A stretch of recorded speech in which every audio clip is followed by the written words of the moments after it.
Gbàgede Ìmọ̀ TV, Gbàgede Ìmọ̀ TV, níbi wọ́n ti ń dábí ẹ̀dùn tí wọ́n ń rọ̀ bí òwú. Gbàgede Ìmọ̀ TV, láti ń gbóhùn sáfẹ́fẹ́, láti ń dábí ẹ̀dùn tá ń rọ̀ bí òwú.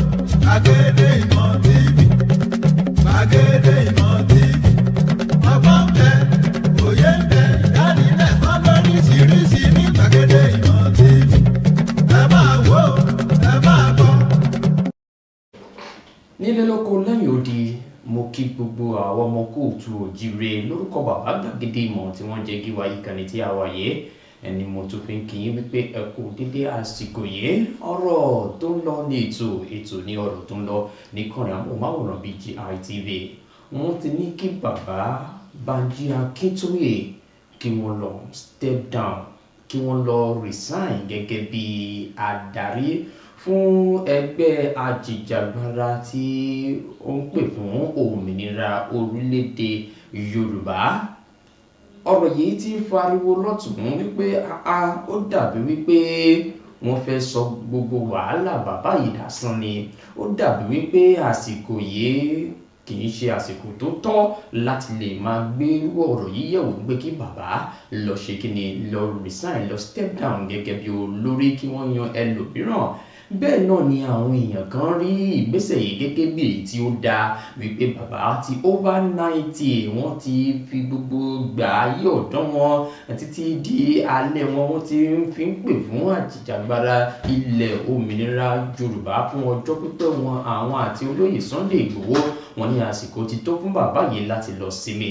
Bẹ́ẹ̀ náà ni àwọn èèyàn sọ pé bí bàbá yìí bá fẹnu ara wọn sọ wípé àwọn fẹ́ sinmi ẹ jẹ́ kí a fi wọ́n lẹ̀ kí wọ́n lè kó wa dé ilẹ̀ lérí láyọ̀ àti àlàáfíà wípé eléyìí ó dàbí wípé ẹ fẹ́ jẹ́ kí bàbá náà ṣe ohun tí ó tọ́ nígbà tí gbogbo ẹ̀ bá jìnnà tán ni.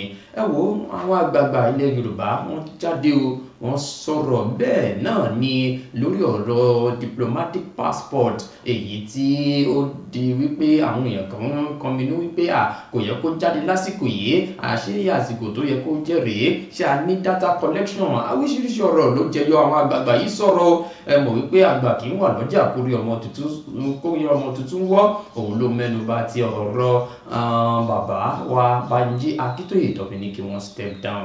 Ẹ wo ṣé ó dá lásìkò yìí báwo ló ṣe rí lójú ìwòye yín torí pé irú eléyìí ó gba àkíyèsí púpọ̀ o kí irúfẹ́ nǹkan wọ̀nyí tó lè wá sí ìmúṣẹ. Ẹ jẹ́ ká bá wọn dé ibi ìpàdé àwọn àgbààgbà yìí kẹrí ohun tí wọ́n jọ jíròrò lórí kí bàbá Banji Akintoye kí wọ́n step down àti àwọn nǹkan mìíràn.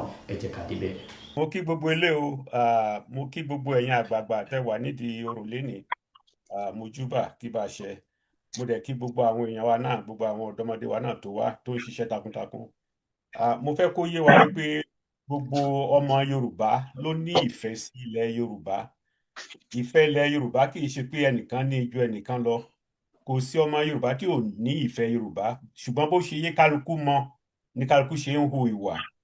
Àwọn tí ò bá yé ó yẹ kí ẹ̀yin tó yé kẹ́ lè máa fi òye yé wọn. Ìyẹn lèmi ń sọ. Kì í ṣe gbogbo èèyàn ló yé wípé ó yẹ kí Yorùbá kúrò níbi tán wà. Kì í ṣe gbogbo èèyàn ló yé wípé ilẹ̀ Yorùbá nígbà kan rí ògo kan wà nílẹ̀ Yorùbá tí gbogbo èèyàn ń jayé tí gbogbo èèyàn ń gbádùn ògo yẹn ò sí mọ́ sí a sì lè rà padà. Kì í ṣe gbogbo èèyàn ló yé ṣùgbọ́n àwa tó jẹ́ pé ó yé wa ó yẹ ká lè máa fi ọmọlúàbí bá àwọn tí ò yé sọ̀rọ̀ ká fi máa fà wọ́n mọ́ra. Ohun tẹ́mi fẹ́ kẹ́ ẹ mọ̀ ni pé lórí Yorùbá Gbòde yìí ohun tó fa ètò tòní ni pé ìpè táwọn èèyàn ń pè àwọn tí ò yé pé ẹgbọ́n ṣe torí tẹ́lómi bá ń gbọ́ Yorùbá Gbòde wọn á rò pé Yorùbá nation ló ń sọ̀rọ̀ wọn ò mọ yàtọ̀. Lóòótọ́ nínú gbogbo àwọn táwa ń bí àwọn tí ò fẹ́ Yorùbá nation a lè kà wọ́n lórí ọwọ́ kan. Ìfẹ́ tí gbogbo wa ni pé kárí Yorùbá nation gbà ìyẹn làwọn èèyàn ṣe ń ṣí Yorùbá nation àti Yorùbá Gbòde mú sí ara wọn.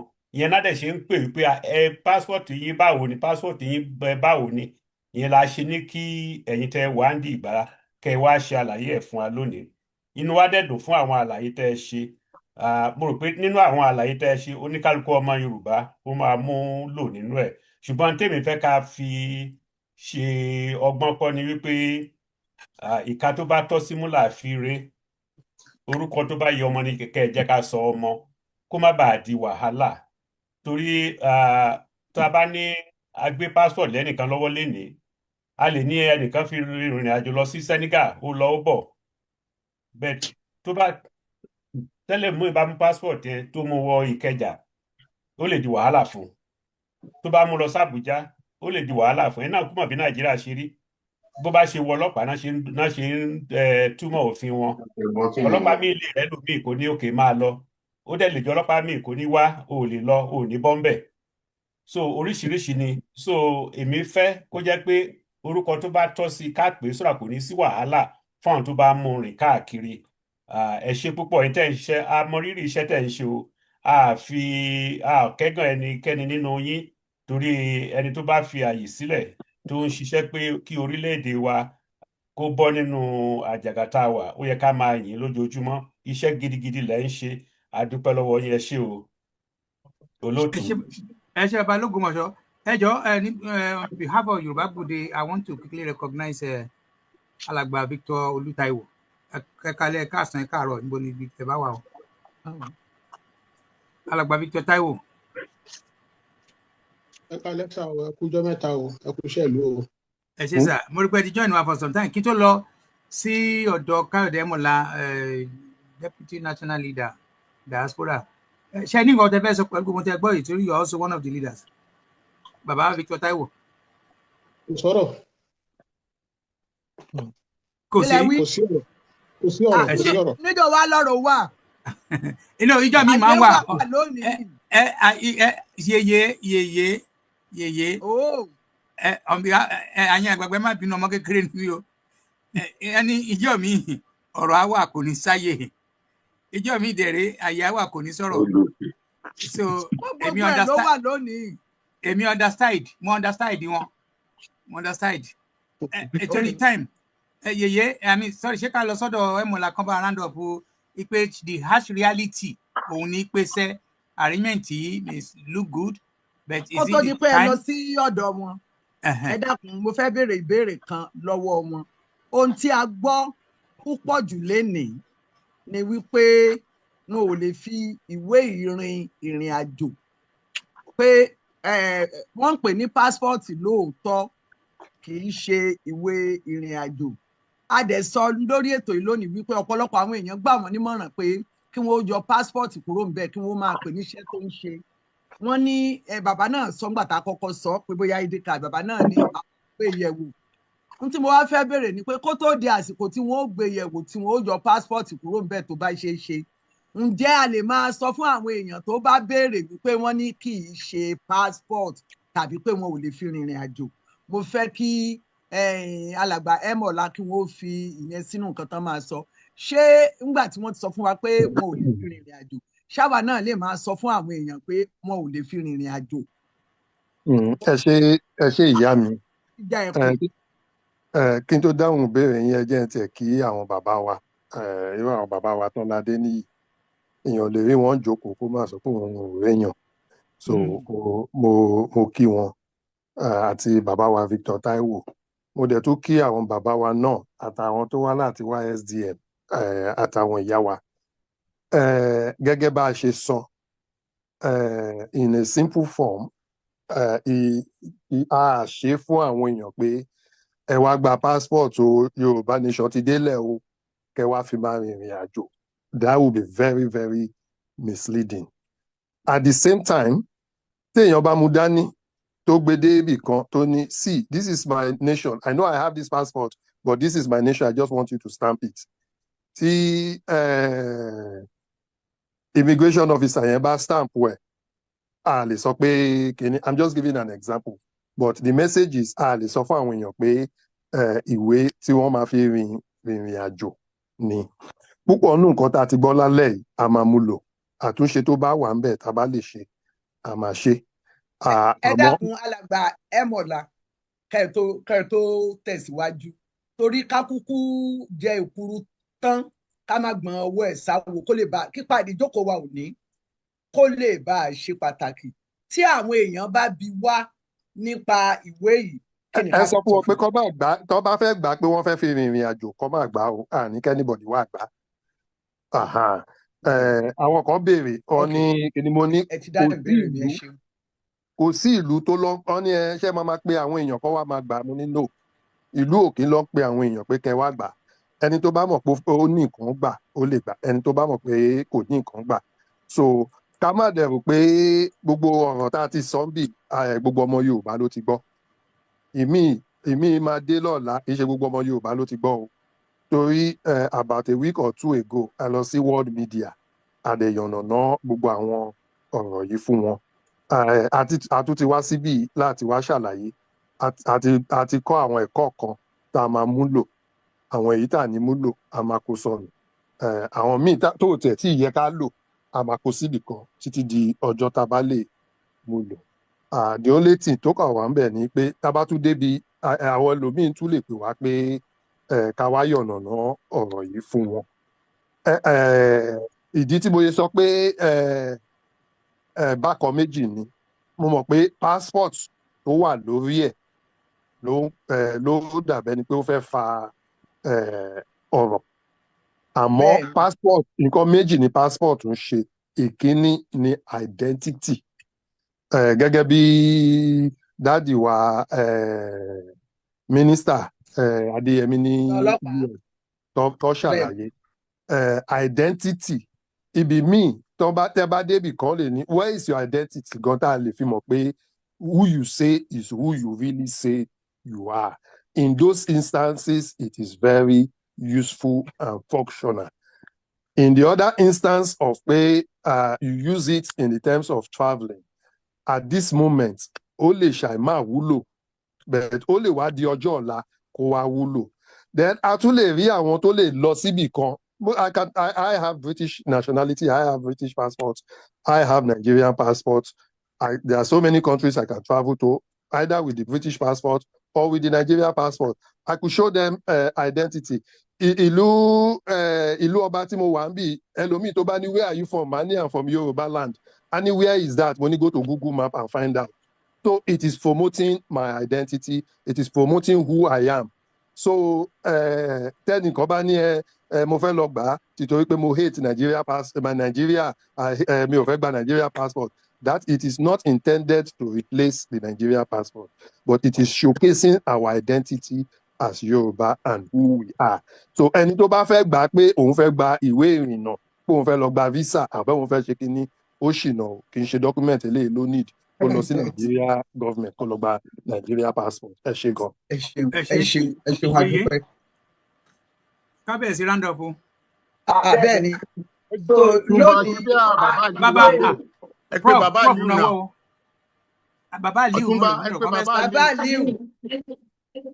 Bàbá Aliu. Ẹ jọ̀ọ́ ẹ má bínú ẹnìkan jẹ́ olórí ogun àbí olórí ogun mi ò mọ̀ bí ọkùnrin àbóbìnrin ó ti ń táìpù látijọ́ ẹ̀ kóun náà gbóhùn ká gbóhùn ẹ̀ ṣọ́kùnrin ni àbóbìnrin. Lẹ́yìn bàbá Aliu. Prof náà sókè òun yèyé. Hello. Ṣé Professor Aliu lẹ́ ń sọ àbí bàbá Adéníran? Bàbá Adéníran ẹ jẹ́ kán sáré sọ̀rọ̀ dẹ́nu àgbẹ̀ fún bàbá. Ẹ dákun ẹ foríjì mi ó ní nǹkan tí mo fẹ́ sọ nígbà tí mo sọ̀rọ̀ lákọ̀ọ́kọ́ tí mo wá gbàgbé orílẹ̀-èdè ní Yorùbá ó sì ti ń jẹ́ bẹ́ẹ̀ ti pẹ́ Àjàyí Crowther tó gbé ẹ̀sìn kiri ó wá sílẹ̀ wa òun ló kọ ohun ni wọ́n jọ tú Bíbélì àwọn òyìnbó sí èdè Yorùbá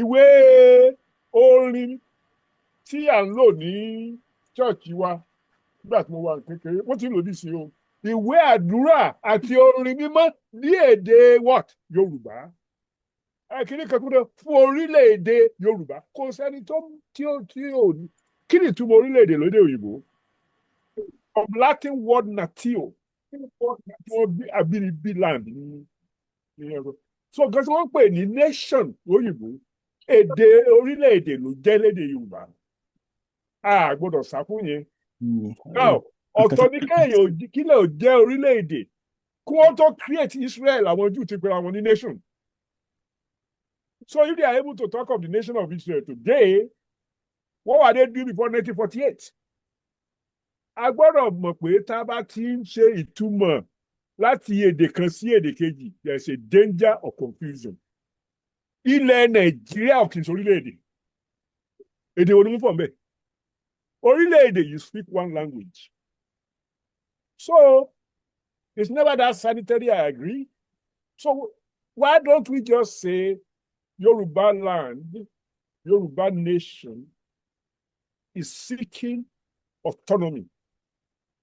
Why seeking autonomy? Didn't it have? It did have it for millennia before it was colonized and abused and cheated. And what it's looking for is to get back to where it is able to make decisions as a nation. Because if you don't really have clarity about what you are discussing, you might not be able to convince anybody else about the rightness of it. Orílẹ̀-èdè ni Yorùbá. Ẹ ṣé gan, Daddy. Mo ṣe sọ pé we are a nation, but we don't have our sovereignty. So yeah, Yorùbá. good. I'm just okay. So I'm echoing you, but I'm in echoing you. I'm trying to also reach with a bigger voice all other people, because I can shout. Because all other people who might not have gotten you today or might not have gotten me in the past, we must be clear about who we are and what we want. That way, people will know whether to follow or to hang behind. The same thing now goes with this word passport.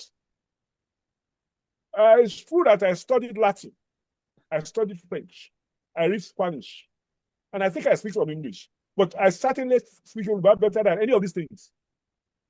So if you are going to be talking about passport, all of my life, passport has had only one meaning. Ìwé tí ìjọba tó rọrùn àpé àbí tó wà. Ìwé tó fún ọ láti fi rìnrìn. Láti pé àwọn in Nigeria during colonial times, it was issued to Nigerians by the British Crown before 1960. Àwọn aláṣẹ ilẹ̀ Yorùbá, òyìnbó ni wọ́n, passport àgbà lẹ́kọ̀ọ́ nígbà yẹn before 1960 was endorsed by the British Crown. Wọ́n gbàgbé yẹn. So when you call something a passport, it's a government issue. If you are looking for identity, I had a number of identities. I had an identity card as a student at the University of Ibadan. I had an identity card as an officer of West African Examinations Council. Identity card to use where it is needed. But a passport, whereas it can serve as an identity card, is also an authorizing document to travel. So you cannot say because also our purposes may be, you can come back. Because the authority the other part, it can get you in trouble. That's what people are afraid of. The people who call me and ask me what to, and that's why I'm trying to explain my understanding to other people. And there are people who understand better than I do, and I welcome contradiction because it will never embarrass me. But the point of the matter is that I brought up the county one more because Tiawa, ibi tá ń lọ, bá ṣe débẹ̀, ntó yé wa, ntí ò yé wa. Ẹ ṣeun. Ẹ ṣeun bàbá, ẹ kú làákàyè. Ẹ ṣé bàbá. I'll still come back to you, Alàgbà Emola. Alhaji Abbas, ẹ káàbọ̀, ẹ kú ọjọ́ mẹ́ta. 2 minutes. Ọmọ Ìbàdàn Abbas. Ẹ ti gbàgbé bàbá Aliu. Má pẹ̀ bàbá Aliu, ẹ má wọrí. Alhaji Abbas, 2 minutes. Bàbá Aliu, mo ṣe tún ṣàpadà síbí ni mo ti jìnnà. Okay, bàbá Aliu. Okay, so àkọ́kọ́ mo kí gbogbo ẹ̀yin bàbá wa àti ẹ̀yin yẹ wa lórí ìkàlẹ̀. Mo sì kí àwọn bàbá wa náà, Professor Banji Akintoye àti Mr. Káyọ̀dé Ẹ̀mọ́lá àtàwọn yòókù náà. Ẹnu tẹ́mi kàn fẹ́ rí ni pé ní ó dáa bí wọ́n ṣe wá síbí lónìí bí wọ́n ṣe pè wọ́n. Torí pé kí ni tẹ́ bá wo orí social media oríṣiríṣi nǹkan ni àwọn èèyàn ń sọ. Èmi sì rí i pé eléyìí fún wọn ní opportunity torí pé àwọn ọ̀rọ̀ tán ti sọ nísìn ó ti clear pé kì í ṣe pé bóyá ó wà fún gbogbo èèyàn. Kì í ṣe tó ṣe fi ṣe ta lè consider pé bóyá ìwé ìrìnnà rárá wọ́n ti clear rẹ̀. Sọ́dọ̀ gbogbo àwọn tó máa tún wá ń gbọ́ Yorùbá gbòde later wọ́n máa rí i pé wọ́n ti clear ibẹ̀ yẹn. Torí ní social media àwọn míì sọ pé wọ́n ti bẹ̀rẹ̀ business ni. Èmi kàn wò pé opportunity ni Yorùbá gbòde gbé kalẹ̀ fún wọn yìí láti wá ṣe àlàyé pé ìdí táwọn fi gbé kinní kalẹ̀ o. It's just like lọ́dọ̀ tí tèmi kàn rí pé bí wọ́n try láti make a statement ipe tọ̀ a sì wà ń bẹ̀ o àti kìíní tá à ń ṣe yìí à ń ṣe é lọ but ẹnu tẹ́mi kàn rí tí mo kàn fẹ́ mú wá ní suggestion ni pé even though ó jẹ́ pé ní àwọn tó fẹ́ lò ẹ̀yìn àwọn ara wọn náà ni wọ́n lè máa rí lò but èmi ò bá suggest pé that word passport tó gẹ́gẹ́ bó ń ṣe ń sọ èmi ò bá kàn suggestion ni o personal opinion pé àbá sọ pé ní Yorùbá Global Indigenous Diplomatic ID Yorùbá Global Indigenous Diplomatic ID because ẹ bá lọ wo section 40 of the Nigerian Constitution wọ́n sọ báyìí pé ní every person and group has the right to assemble freely and associate with other persons for the protection of their interests. Eléyìí meaning pé ní Yorùbá can lawfully form cultural indigenous or advocacy groups and issue identification for internal use. So irú ìyẹn nísìn àwọn èèyàn ò ní lè sọ pé bí a tó bá rí yẹn lọ́wọ́ yẹn bí àwọn lè mú wọn even under international law United Nations Declaration on the Right of Indigenous People Article 3, 5, 18 and 33 where indigenous people have the right to self-determination, autonomy, cultural expression and institution of their own. Even ILO Convention of 169 Indigenous and Tribal Peoples encourages recognition of indigenous governance system, identity and representation. Ní tí mo ń try láti sọ ni pé ní tó wáyé pé bí a lò ń lò pé bóyá Yorùbá Global Indigenous Diplomatic ID ń rò pé ọlọ́pàá kan tó máa rí yẹn lọ́wọ́ yẹn wọ́n á sọ pé ẹ̀wọ̀n dín rárá kò sí tó jọ. Bẹ̀ẹ̀ ní Nàìjíríà tí ẹ̀ máa múrù yẹn dání ẹ̀wọ̀n ni o ẹ̀wọ̀n gidi sámsám pàwọn náà Ọlọ́run sì ṣe àwọn tí wọ́n ti clear rẹ̀ so that irú ẹni tó bá gbé yẹn sọ́kàn tó fẹ́ máa parọ́ fún mọ́ wọn pé wọ́n ń ṣe bísínẹ́sì àbí wọ́n fẹ́ máa ta kìnìkan brother wa Káyọ̀dé mọ̀ làwọn ti sọ clearly wọ́n ní kò ṣeé gbé kìí ṣe ní tẹ̀lé wọn fi travel so that wọ́n ti clear rẹ̀ ẹnìkan Ọlọ́run mọ́ bà wá lórúkọ jẹ́ ìgbìyànjú làwọn náà gbìyànjú. ká lè fi hàn ọlọ́pàá tán bá béèrè pé ṣá ní ID. no iná láti sọ pé ní irú yẹn nísìnyí àwọn náà ti sọ ọ̀rọ̀ wọn ti clear ipe kìí ṣe ní tá a lè gbé travel pé bí a fẹ́ fi rìnrìn ṣé nísìnyí fọ̀rọ̀ lápèjúwe nísìnyí ọlọ́pàá wa rí mi pẹ̀lú ẹ̀ iná bí omi òjò ní Nàìjíríà wa yìí o èèyàn ò lè lò ó. tó bá jẹ́ pé passport tí wọ́n kọ sí lára ó ti ẹ̀yẹ kán fún wa ní sample lónìí mi mọ reason ó yẹ kán fún wa ní irú nísìnyí báyìí sọ bó ṣe sọ pé kò sí for everybody àárín ara wọn làwọn lè lò ó wọ́n sì ti sọ pé irú àwọn for example ní irú àwọn country tán ti gbà wọlé tọ̀ irú wọn báyẹn àwọn lè lò lọ sí irú àwọn country báyẹn kì í ṣe tó wà fún gbogbo everybody náà àmọ́ tá a pé fún gbogbo everybody la fẹ́ ṣe ni a lè pè ní irú tó a pè ní tá a fẹ́ ṣe ní general ni àlewà lè lo orúkọ pé bóyá Yorùbá Global Indigenous Diplomatic ID èmi ò rò pé yẹn wà illegal ilé wà legal Indigenous ID Indigenous Diplomatic ID so ẹ kú gbìyànjú o ẹ bá ṣe bàbá àdúrà wo gbà o. ẹ ṣe bàbá Aliu hold on prof ṣọwọ́ àná lélẹ́yìí àbí ti ìrọ̀lẹ́ yìí. àbí ti jẹta ẹ ṣe wọn lọpọlọ pípé bàbá Aliu ẹ ṣe ń wo.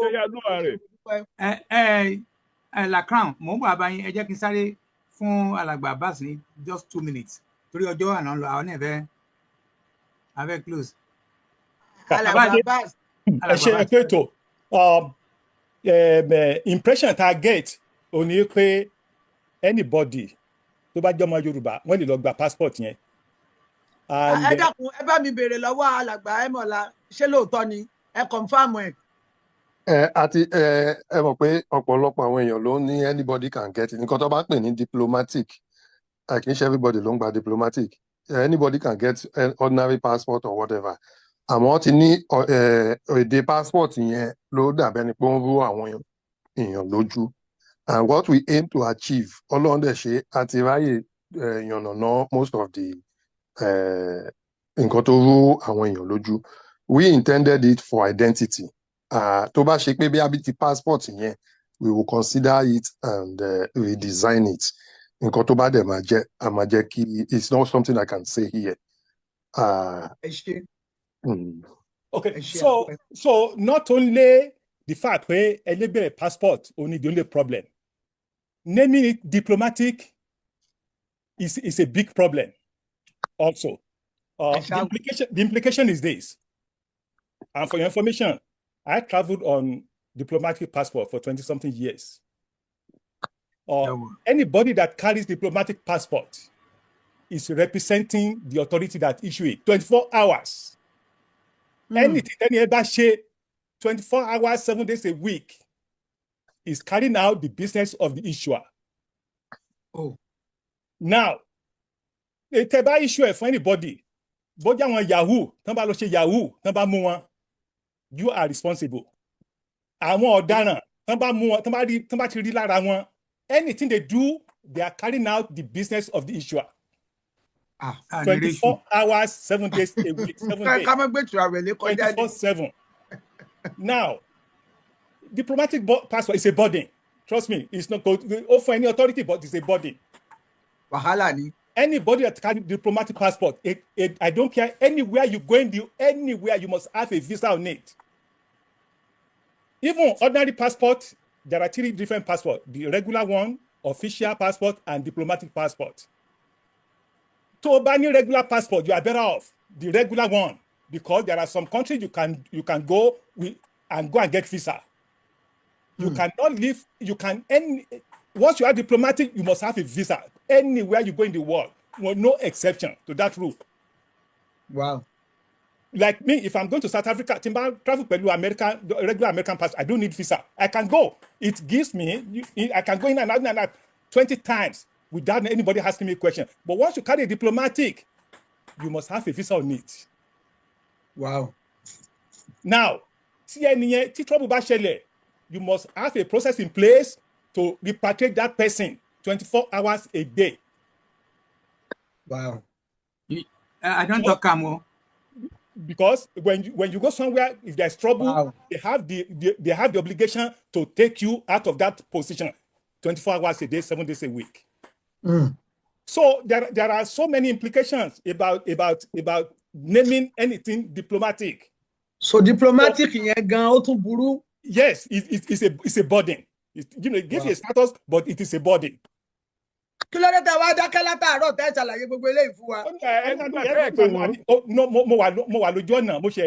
get on all right.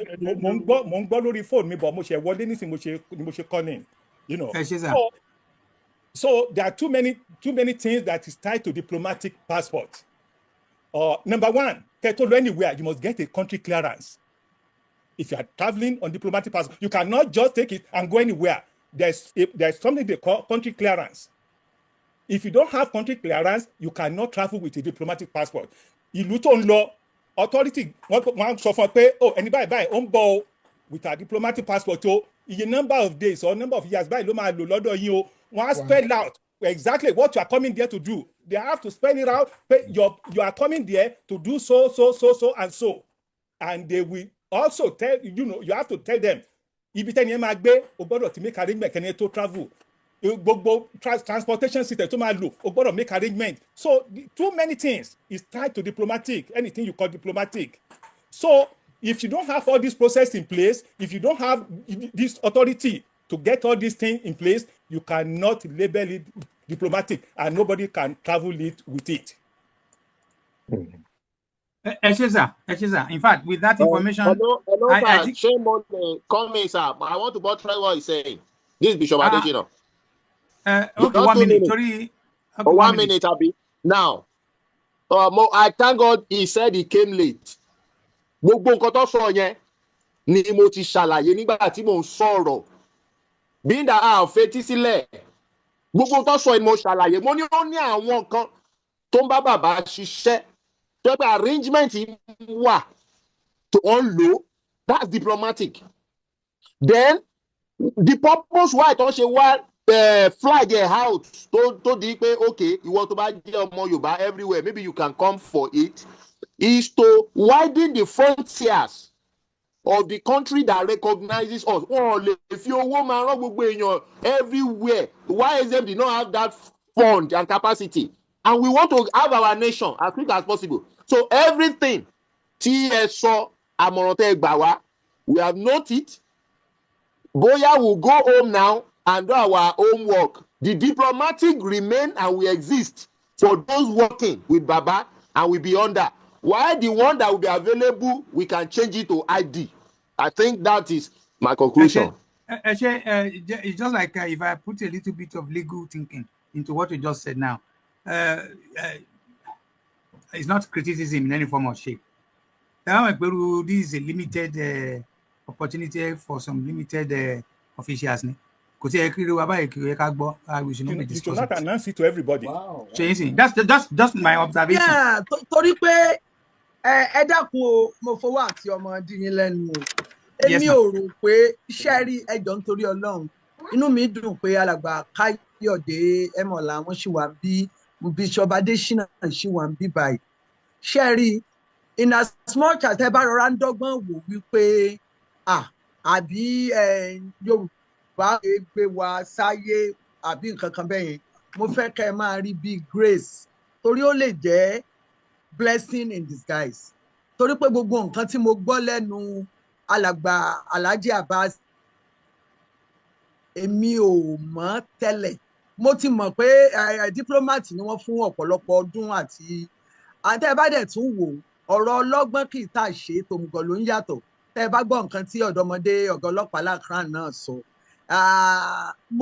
Mi ò rò pé ẹ ráyè púpọ̀ láti ṣiṣẹ́ lórí ẹ̀ kó tó di pé ẹ gbé síta. But ó bà ní kò tí ì bàjẹ́ because mo mọ̀ pé ẹ̀yin náà ẹ fẹ́ kí àwọn èèyàn kó sí wàhálà láti pàṣẹ ẹ̀yin. Ẹ̀yin náà ẹ dẹ̀ fẹ́ kí Yorùbá nation ó wà nínú wàhálà. Nǹkan tí ó ń jó wa lára ó lè jẹ́ ká ṣe ọ̀pọ̀lọpọ̀ nǹkan tí ò yẹ ká ṣe. A wá padà sí drawing board pẹ̀lú gbogbo ìmọ̀ràn tá a ti gbọ́ lónìí especially ìta gbọ́ lẹ́nu Alhaji Abbas àti ọ̀dọ́mọdé Lakran. A wá padà sí drawing board, a wá lọ tún dàálẹ̀, a tún ṣà kó lè bá achieve nǹkan tá a fẹ́ kó achieve kó má bàa wà counterproductive. Ọ̀dọ́mọdé Lakran mo náwó sókè. Yes, ọ̀dọ́mọdé Lakran, yes. Ẹ ṣeun, mo fẹ́ make clarification kan tí mo gbọ́ tó dà pé nìkan sọ. Ṣé ẹ rí kò sí ọlọ́pàá tó lè múyàn pé èèyàn kárí ID kankan lórí ẹ̀rọ ẹ̀ sọ pé wọ́n tiẹ̀ pé ní orúkọ tí wọ́n pè é sìn ọlọ́pàá kan ò lè múyàn as long as tó bá jẹ́ face ẹni tó wà níbẹ̀ ni ẹni tó mú dání. Ẹ̀yin lẹ lè pé ní nǹkan tó wù yín bẹ́ẹ̀ tí nǹkan tá à ń sọ ni pé to make such a document credible. Ó ṣàníbi tí ẹ ti fẹ́ lò ó kó lè jẹ́ pé wọ́n lè gbà á láwọn ibi tí ó yẹ kéèyàn ti lo ojú. Ṣùgbọ́n pé kéèyàn sọ pé bó ṣe wà yìí gan ọlọ́pàá kan amúyàn àti yàn mọ́lé for what? That is not a personification. So that is one. Number two, gbogbo àti gbà á sì pé tó bá jẹ́ kójú ẹnìyẹn ló wà ń bẹ̀. Bẹ́ẹ̀ tó bá jẹ́ kójú ẹnìyẹn ló wà ń bẹ̀ anybody ló lè fún ní ID as long as tó bá ọ̀tán dẹ̀ bẹ̀tẹ̀ tó ń wò ó lálẹ́ wàá wò ó pé ǹjẹ́ eléyìí tọ́ is it one of the legal document requirement tí màá fi sọ pé torí pé ojú ẹ̀ ló wà ń bẹ̀ màá gbà á bẹ̀ that's another issue. Ẹ mọ̀ nílùú tá a wà ń sìn ọ̀gá ìgbé wàhálà dé wọ́n ní kéèyàn gba real ID ni wọ́n pè é for the purpose of travelling within. Ó ṣàfẹ́ mú àwọn tí ó jẹ́ àtọ̀húnrìn wá tó bá sọ pé passport ń sìn ó mọ̀ kí wọ́n láṣẹ sí passport ẹ̀ tó ní èèyàn gbọ́dọ̀ ní real ID kó dẹ̀ tó gba real ID yìí ó láwọn nǹkan tí wọ́n béèrè lọ́wọ́ èèyàn ìyẹn jẹ́ ìkíní. Ẹlẹ́kejì diplomatic ta kàn fi ń ṣeré bí ẹni gbàgbọ́ ọtí is not for everybody. Then òun ni gbogbo wa náà ò ṣe ni ṣùgbọ́n tí èèyàn bá ní regular passport bí bàbá àbá ṣe sọ that is actually the document for everybody. Bẹ̀tẹ̀ tó bá fẹ́ lọ ṣiṣẹ́ on behalf of a nation to another nation ló ní ìdí yẹn tó bá dẹ̀ ṣiṣẹ́ for that period náà wọ́n á gbà á. Àwọn tó jẹ́ diplomat ní ọ̀dọ̀ wa ń bì í tásìkò tó wọ́n ṣiṣẹ́ ìlú ìbá kọjá wọ́n ń gbà á lọ́wọ́ wọn kọ́tọ́ kan ṣe nìyẹn tó bá rìtáyà. Ìyẹn jẹ́ kejì lẹ́yìn kankan tí màá tiẹ̀ wá rò based on nǹkan tí bàbá Adébóyè sọ wọ́n sọ jẹ́ pé à ń ro ọ̀la mọ́ nǹkan tá à ń sọ yìí ṣe fi Yorùbá fi pé orúkọ kínní yẹn because tẹ́ bá gbé Chinese passport international passport dání lè kà ẹ̀ tó yé wọn èdè wọn ni wọ́n lò wáyé tá a ṣe lo èdè tiwa fi pé ìwé tá à ń sọ yìí torí ọjọ́ ọ̀la là ń plan fún. Yorùbá wà bẹ́ẹ̀ sà Yorùbá wà bẹ́ẹ̀ sà Yorùbá wà bẹ́ẹ̀ sà. Mo kàn sọ mi ò tí ì rí the last thing tí màá sọ mo sọ mọ́rọ̀ lẹ́ẹ̀kan yìí sì ó ṣẹ̀ṣẹ̀ yé. Ó tiẹ̀ yẹ ká mú sample wá fún wa ká wò ó. Wọ́n fi kàn wá ń sìn wọ́n tún lọ lo green ní Nàìjíríà. Kò green o ṣé wọ́n ti fi hàn wá gbà tẹ́mi dìde. Ok ó dáa ṣe rí the last thing tí mo fẹ́ sọ tí mo dẹ̀ rò pé ó ṣe kókó náà gbogbo ìjà tá a máa ń jà yìí a máa ń wò ó pé àwọn ni ò jẹ́ ká jẹ́ bí a ṣe jẹ́ èmi máa ń bi ara mi léèrè pé ta ni àwọn yẹn gan kì í ṣe àwọn ṣe àwọn fìṣà ṣe wọn o kì í ṣe yẹn o ṣùgbọ́n ẹ jẹ́ kí a kọ́kọ́ rò ó pé dọ́kúmẹ̀ntì tá a bá ti ṣe adjustment tá a wí kẹ́tì ẹ̀ kọ́kọ́ jà fún wa pé ní gbogbo ilẹ̀ Yorùbá tọmọ Yorùbá bá mú dání tó kúrò ní Ọ̀yọ́ state tó lọ Ondo state tí wọ́n béèrè ojú ẹ̀ tó bá fi hàn kí wọ́n lè gbà á kọ́ máa sọ pé kí ló gbé dání ẹ jẹ́ ká kọ́ ṣe yẹn láàrin ara wa kó jẹ́ pé nílẹ̀ Yorùbá tá a bá fẹ́ lọ bìkan on official ground tí ọmọ Yorùbá bá lè present ẹ̀ káwọn tó wà nílẹ̀ Yorùbá láàrin ara wa kán dẹ̀ lè ọ̀nà ẹ̀ tá a bá lè work on that easy láti transition sí national tá a fẹ́ sọ pé ó jẹ́ ẹ jẹ́ kí a mú dání lọ àkókò mi ìgbọ́ orí ò lákòókò. ẹ ṣe sà. So that is I think that is my last point. Thank you. ẹ ṣe Lakan máa dúpẹ́ lọ́wọ́ yín sà. Baba ni question yìí wà fún. Baba has worked very hard. He has written a lot of books. He's done a lot of work. Yes. But at a point, èmi feel pé Baba need to step down. Baba is over 90. Yorùbá ni wá, we are very successful individual all over the world. A 90-plus-year-old man should not be leading this agitation. Wọ́n ti ṣiṣẹ́ gan-an at a lot. My thinking ni pé an election took place that got him into the office 2019. ẹ jẹ́ ká lọ sọ́dọ̀ Sanbayo. ẹ ṣeun ẹ kálẹ́ o ẹ kúṣẹ́. Ìbéèrè mi ọ̀nà méjì ni. The first one òun ni nípa ti passport yìí, the other one fún bàbá. Ìbéèrè mi nípa ti passport ni pé nínú alàgbà Sanbayo ẹ̀dẹ̀ arójú yín o. mi ò mọ tó ṣẹlẹ̀ o ìyá mi ò mọ mo ti on video lọ́dọ̀ mi unless tí n bá máa lo mobile phone laptop ni mò ń lò unless tí n bá máa lo. No ẹ má nira yín lára nǹkan tó bá convenient ó ní kẹ́ ẹ ṣe. ẹ má bínú kò ń ṣe pé it's not intentional. Nípa ti passport yìí mo ní a serious concern about the data collection. Gbogbo aládẹ mọ implication data collection. Ìgbà tí ẹ̀ ń ka who are the issuer of international passports, it's a ministry, it's a government that keeps the data. Now, who keeps the data of this? Ademo, what it means to have your data collected, your date of birth, your full names, your address where you live, possibly an evidence that you live in that address. Bóyá bí bills to prove that you live in this. Who keeps those things? Because those things are very important. It can easily get into wrong hands. So there are, yes, because Alagba, I've had things with you in the past. Lọ́rọ̀ ti Rúbà, because I tried to check your details online. It was not traceable to see pé tí mobile account pẹ̀lú GT, for instance, we know where they are, we can go there and all those things. So who keeps those data? They're very important. Nobody, an individual cannot, or a group of people cannot just collect a whole 50 million and then somebody is having the data. Anything can happen in future. What are the arrangement? Any agreed way of keeping those data? This is not my data. This is so data, and sign and seal. That is very important. That is my first question. The second question, Baba ni question yìí wà fún. Baba has worked very hard. He has written a lot of books. He's done a lot of work. Yes. But at a point, èmi feel pé Baba need to step down. Baba is over 90. Yorùbá ni wá, we are very successful individual all over the world. A 90-plus-year-old man should not be leading this agitation. Wọ́n ti ṣiṣẹ́ gan-an at a lot. My thinking ni pé an election took place that got him into the office, 2019, I think, Nibadan. I think there needs to be a similar thing for a younger person by election, not by selection, to take the mantle from Baba. And one while they might come in, advising things. For somebody of that age, my leader, it's like a younger person is more energetic. Baba has done a lot, like I said, and at all. But he needs to step down and a new leader comes in, continue this, take the battle from him.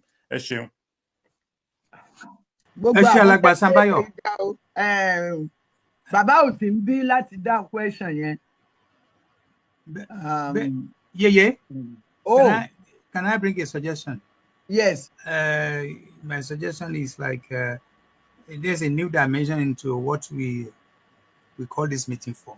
But then I have no doubt in my mind that millions of people will be interested to have a discussion about on this particular topic. But I continue with the question of tonight. So, Minister, for meanwhile, Alàgbà Sam Adébáyọ̀, Alàgbà Sam Báyọ̀. Yes, ma'am. Gbogbo ìbéèrè yín ló mú ọgbọ́n wá gan-an. Èmi á make sure pé ìbéèrè yín mo send it sí bàbá tí wọ́n máa rí question yẹn. Tí ẹ bá gbà mí láyè, mo lè release number yín kí bàbá wo bá yín sọ̀rọ̀ tó bá jẹ́ pé ó ṣeé ṣe. Ìbéèrè fún gbogbo, not for me personally, ma. Fún this agitation in it, rather than Wiki Baba address me personally, it's not the thing, ma. Okay, ma make sure pé wọ́n get the question yẹn. Ó ti wá pẹ́ tá a ti rí lórí Yorùbá Gbòde wa. Tí bá lè dáhùn ìbéèrè tí alàgbà Samuel Yabayo, because ó béèrè two very important questions. Ìkíní ni alàgbà Sambayo, ẹ má jìnnà sí wa báyìí mọ́ o, ìgbà Jagun láti rí yín gbẹ̀yìn. Ẹ jẹ́ ká máa rí yín lórí Yorùbá Gbòde àsìbẹ́ ṣe máa ń wá tẹ́lẹ̀tẹ́lẹ̀ lemọ́lemọ́. Ẹ ṣé. So in terms of the data collected, I think that's a very serious and a very good question, don't béèrè. But àwa náà ti ṣe iṣẹ́ wa to make sure whatever data is collected is very secure, to the neighborsy wrong hands. So that I can assure Alàgbà Samuel Yabayo. Now, the other one, in terms of ẹni tó ń lead wa, I wasn't there, but on your Baba, on lead wa. And Baba leading us in the self-determination struggle. This is a man that has dedicated his whole life, both day and night. Could I see any back with Baba, even at 90 years, even when Baba is on the sick bed, he will still find a way to answer you one way or another. So this is a nation. When God appointed Moses, when God said, Moses, you have done your best, he appointed somebody else to take over in the person of Joshua. So Baba is there today. If everybody in self-determination say, Baba, I need him, I think it will be a big rest for the Baba. But in as much as Baba is still doing what he's doing, he's still representing and he's still being the face of the self-determination struggle. And even his voice alone scares the Nigerian government. Emi believe pé tabate lo wa lo mi wa pé kó wá lead the self-determination. It will take a lot of time and a lot of work for that person to get to the stage tí Baba ti dé. And thank God we have people on Baba wa Tola Adeniyi bí.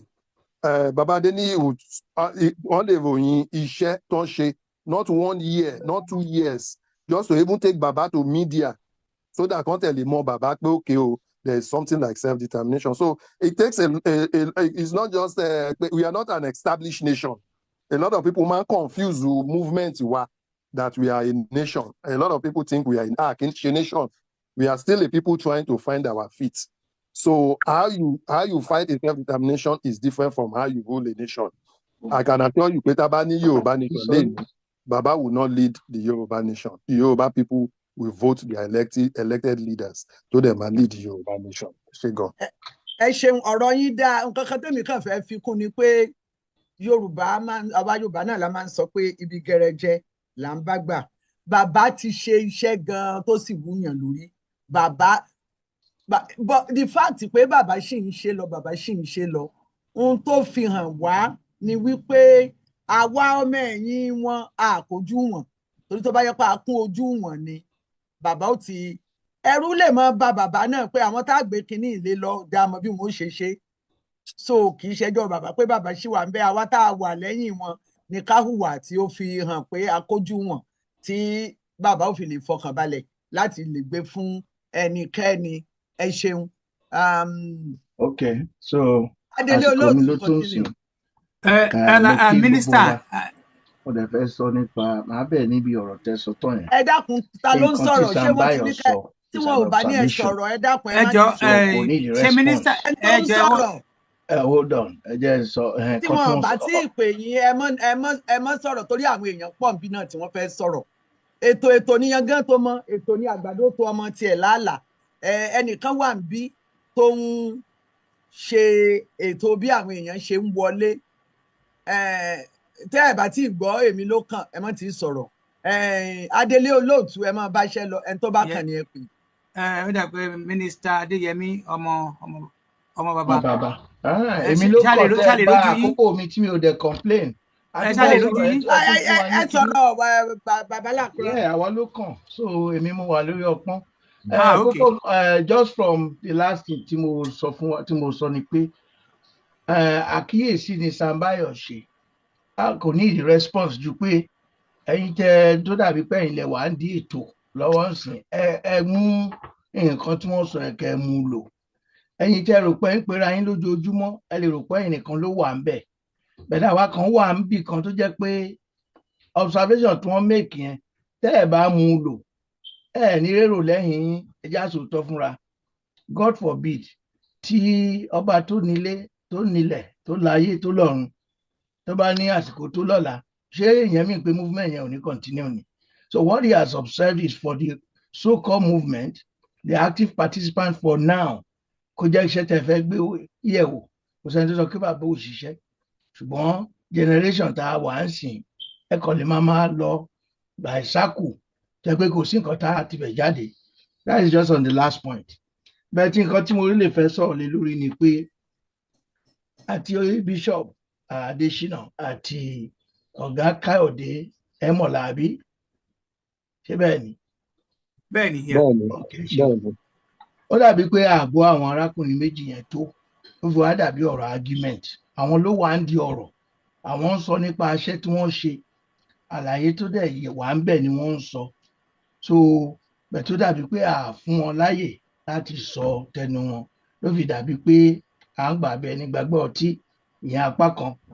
Èkejì èyí tó jẹ́ kókó tí mo fẹ́ kí àwọn méjèèjì àti group wọn múlò ó ní ọ̀rọ̀ tí olóòtú sọ. Ṣe rí problem nǹkan tẹ́ ẹ gbé kalẹ̀ ó ní orúkọ tẹ́ ẹ pè é passport. Passport is a document that's supposed to be in the hand of a citizen of a particular nation. So once here kì í ṣe nation tó jẹ́ pé movement la sì jẹ́, tẹ́ bá pè é ní identity whatever kò sẹ́ńtà question. Ẹ dákun, for everybody's information, ẹni tó ń sọ̀rọ̀ yẹn ọ̀gá ọlọ́pàá ni wọ́n ní New York ní nǹkan bí oṣù méjì sẹ́yìn. Wọ́n wà lára àwọn ojúlówó ọmọ tí ìjọba New York fi àmì ẹ̀yẹ dá lọ́lá nítorí iṣẹ́ takuntakun tí wọ́n ń ṣe lórí iṣẹ́ ọlọ́pàá. Mo kàn fẹ́ já yẹn sí ni, ẹ máa bọ́rọ̀ yín lọ. Ẹ ṣeun. Ṣe rí orúkọ tẹ́ ẹ pé òun ni wàhálà, òun ló lóòtú sọ. Ó dẹ̀ kì í ṣe nǹkan tí is not an option. Nǹkan tẹ́ ẹ láti padà lọ. Lóòótọ́ ẹ lè ní good intention, ẹ lè ní gbogbo knowledge all this, but when you call it a passport supposed to be in the hand of a citizen of a particular nation. Ẹ dẹ̀ ní àkínṣe nations in movement ni ẹ wá bẹ̀rẹ̀ fẹ́ ṣe kó jẹ́ pé ID.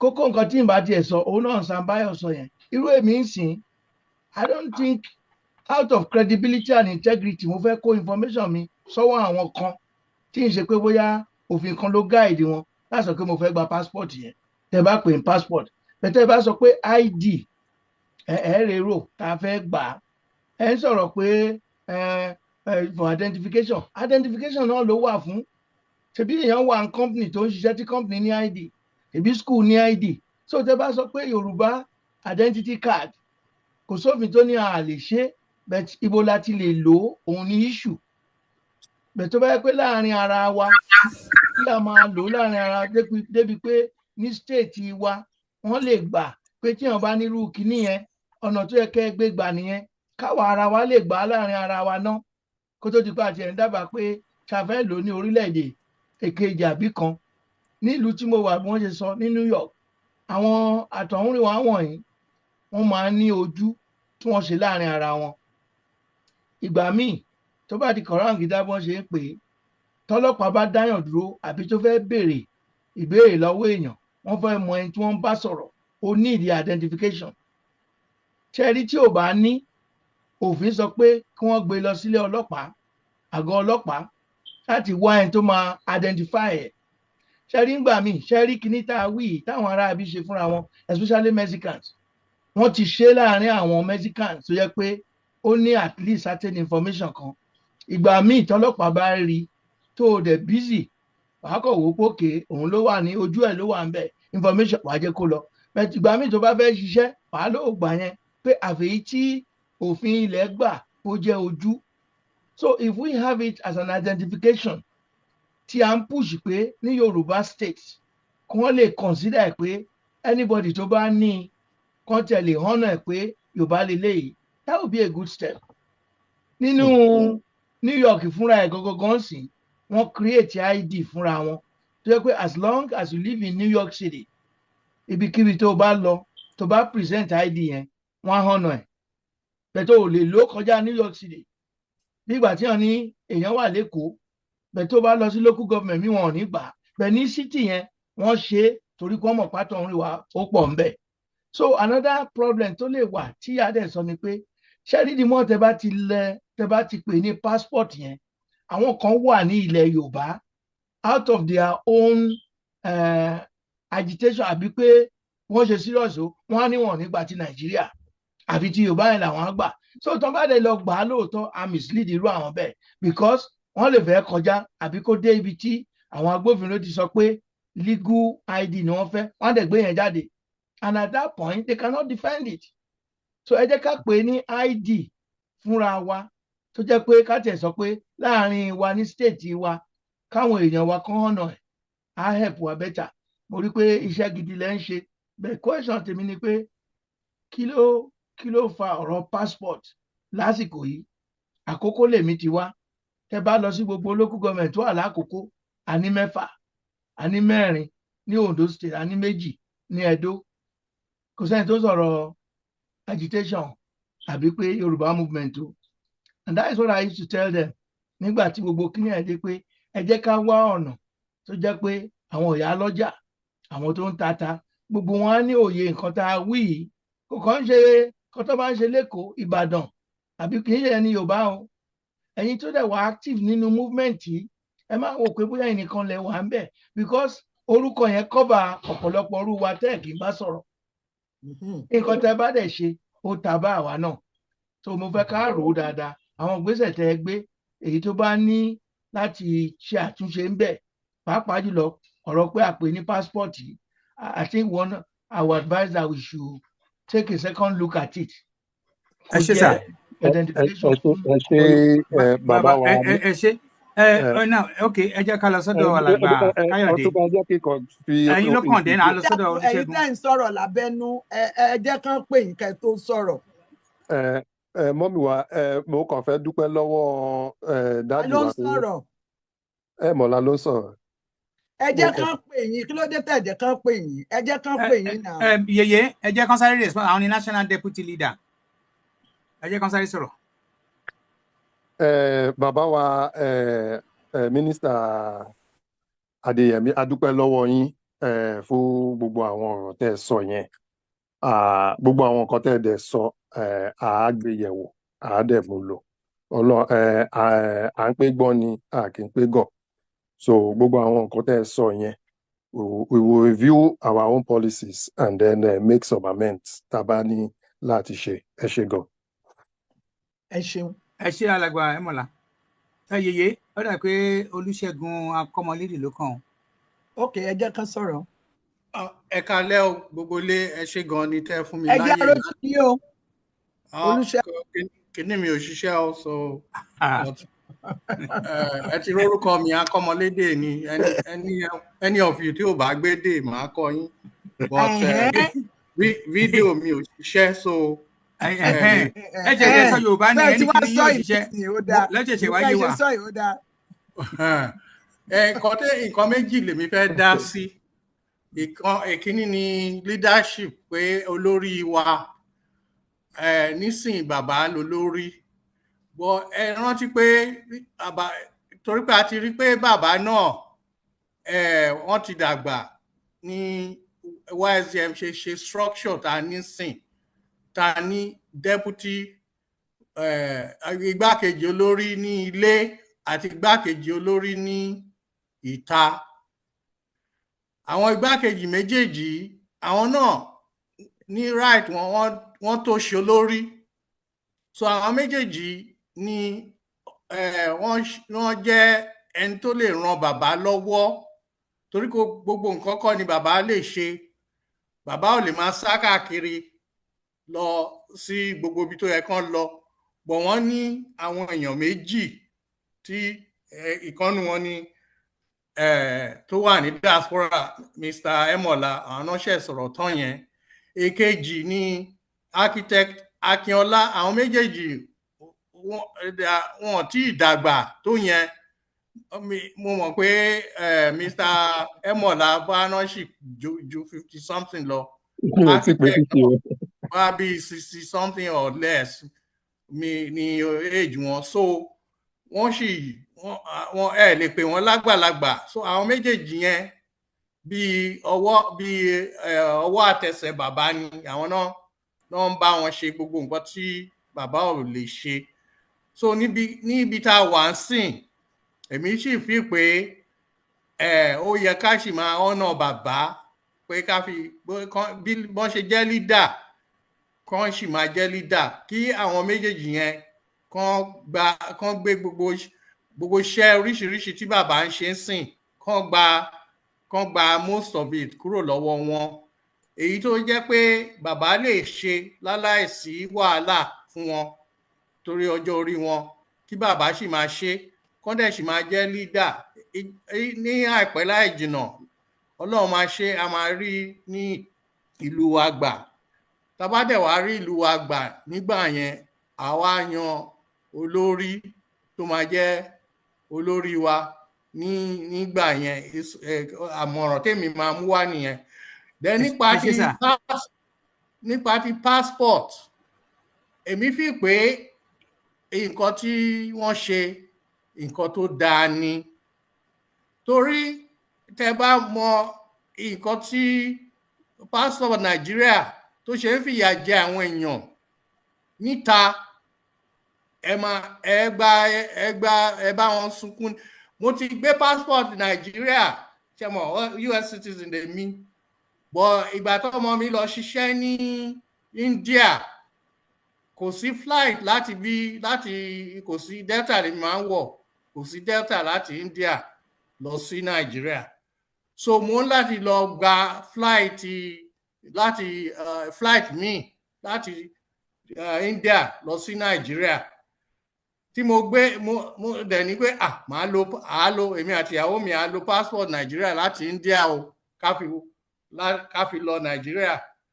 Tá a gbé passport wa jáde ní India báyìí, ìṣe náà mú wa bí ẹni pé àwọn ríru wa rí ni, whereas ìgbà tá wá láti US lọ sí India wọ́n gbé wa gẹ́gẹ́ ni. So then èmi fẹ́ sọ pé mo fẹ́ support the idea pé wọ́n ti ṣe passport yẹn ó wà ń bẹ̀.